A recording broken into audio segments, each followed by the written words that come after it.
The winter of 2010 will be unusually hard for Gilgit-Baltistan. Perched precariously in the northern ranges of Kashmir, temperature in most parts of the mountainous terrain will be below normal during the winters. And with the increasing cold, despair seemed to have numbed the hearts of many still languishing in tents and relief camps 4 months after the epic flooding. Heavy monsoon rains lashed the Himalayan region in August, triggering the worst floods in over 8 decades, swamping some 400 villages, destroying 3,000 houses, displacing some 86,000 and killing 183 people in a week. With thousands still homeless and in the open, UN agencies fear the lack of urgent action could lead to more casualties.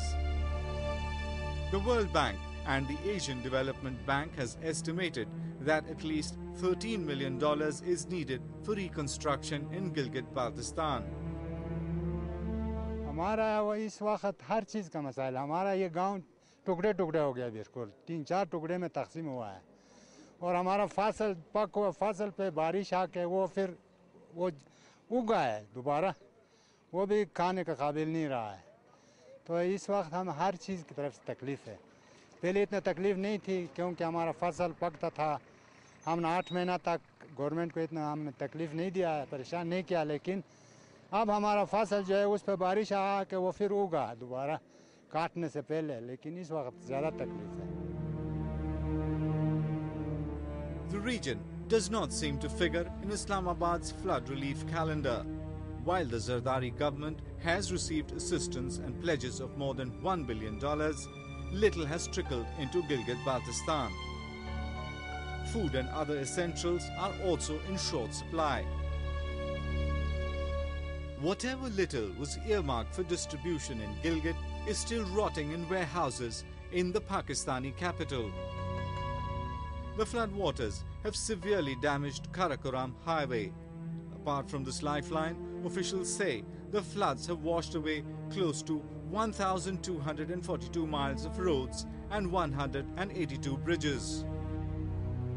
The puppet government, propped up by Islamabad, has been caught napping, while people here are trying to grapple with one natural calamity after another.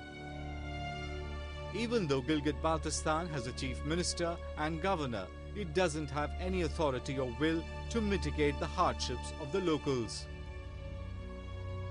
जब से यहाँ पे सलाह पाया तबाही अभी तक काबिने का कोई इजलास नहीं हुआ है और न ही कानूनसाज असम्बली के में मुश्तरका तौर पर कोई हिकमतअमली बनाई गई है और मुतासरीन को भी ये नहीं पता है कि उनके साथ क्या सलूक किया जा रहा है किस तरह उनकी बहाली को मुमकिन बनाया जा रहा है और न हुकूमत की तरफ से ऐसे काबिल ज़िक्र कोई ऐलान किया गया है जिससे उन मुतासरीन में एतमाद की कोई हमें वो कैफियत नज़र आ रही है.